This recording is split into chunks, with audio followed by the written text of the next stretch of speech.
नमस्कार मैत्रिणींनो, गीताज किचन मध्ये पुन्हा एकदा तुमचे खूप खूप स्वागत। आज आपण तुम्हाला पापलेट बघून कळलंच असेल आज आपली कुठली रेसिपी आहे। तर आज आपण बनवणार आहोत हिरवं फ्राईड पापलेट।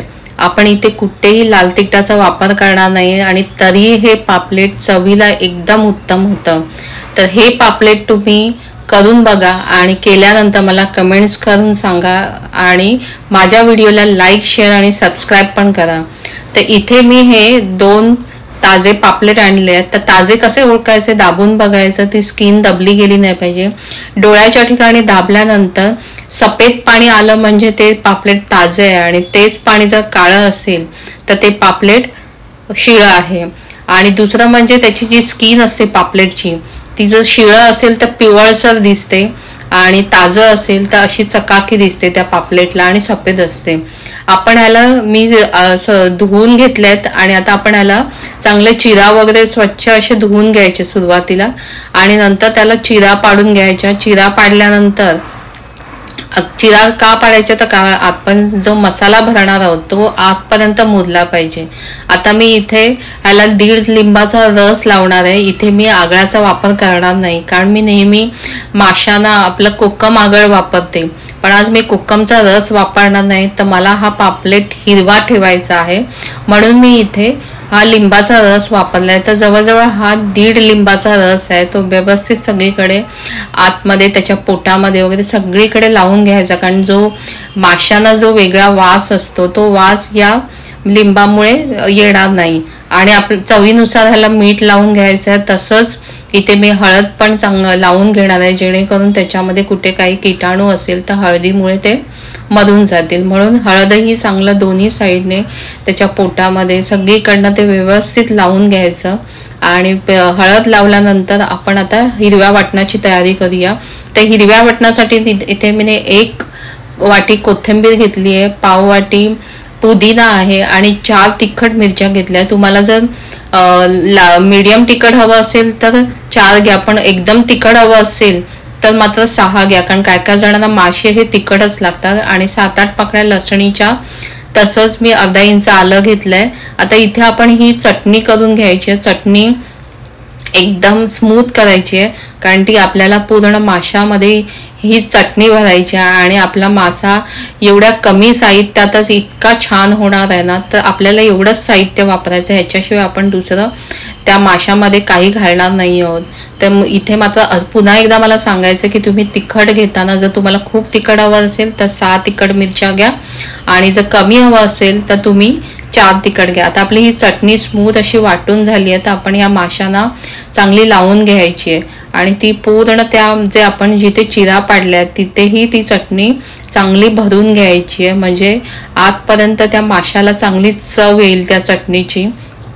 आणि दुसरा म्हणजे त्याच्या पोटामध्ये पण असं हात घालून ते चटणी आपण सगळी घालायची आणि जेवढी आपण चटणी केली ती सगळी त्याला लावून ठेवायची आहे।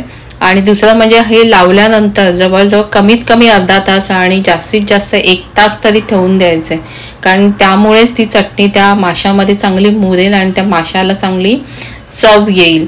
तर आता आपण ही अशी चटणी लावून 1 तास तरी आपण ठेवणार आणि 1 तासानंतर मग आपण हा मासा फ्राय करायला घेऊया। तर मैत्रिणींनो, आता चटणी लावून 1 तास इथे झालेला आहे। तर आपण त्यासाठी फ्राय करण्यासाठी इथे त्याचं जे कोटिंग आहे म्हणजे हिरवं कोटिंग न जाण्यासाठी आपण इथे पाव कप आपण हे तांदळाचं पीठ घेतलं आहे। तसंच आपण पाव कप रवा घेतला आहे। रवा घेतल्याने तो मासा कुरकुरीत होतो त्यामुळे मी इथे रव्याचा वापर केला आहे। इथे मी तिखट कुठलंही घालणार नाही का आपण, कारण पुन्हा एकदा आपलं जे रेसिपीचं नाव आहे ते हिरवं फ्राईड पापलेट, तर त्याचा कलर तो तसाच राहण्यासाठी मी इथे फक्त तांदूळ आणि रवा घेतला आणि थोडंसं मीठ घालून ते चांगलं मिक्स करून घेतलं आहे। आता आपल्याला हा जो पापलेट आहे त्याची चटणी, जी हिरवी चटणी लावली आहे ती तशीच राहण्यासाठी आपण हे जे तांदूळ आणि रव्याचं मिश्रण आहे ते व्यवस्थित त्याला लावून घ्यायचं जेणेकरून जो आपण मसाला लावलाय तो निघून जाऊ नये आणि वरचं आवरण चांगलं कुरकुरीत व्हावं म्हणून।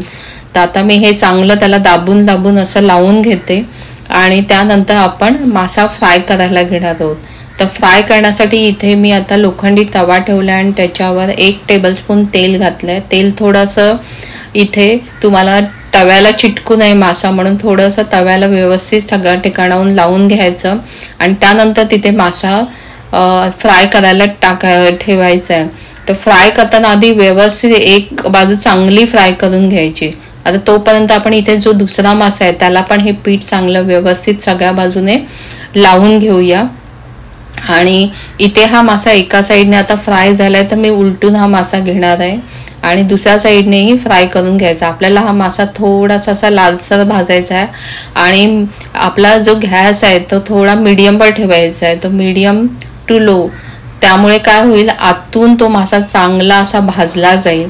जर तुम्ही, कारण आपण ह्याचे बारीक बारीक तुकडे केले नाही, अख्खा मासा ठेवलाय, तर तो आतूनही व्यवस्थित भाजणे महत्वाचे. आता इथे मी हा दुसराही भाजून घेतलाय. तर मैत्रिणींनो, तुम्ही ही रेसिपी नक्की ट्राय करा, खूप छान लागते.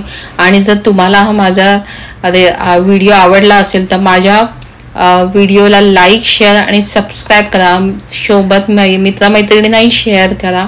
आणि अशाच रेसिपी मी तुमच्यासाठी अगदी कमी साहित्यात आणि छान छान रेसिपी चविष्ट अशा घेऊन येणार आहे. तोपर्यंत धन्यवाद.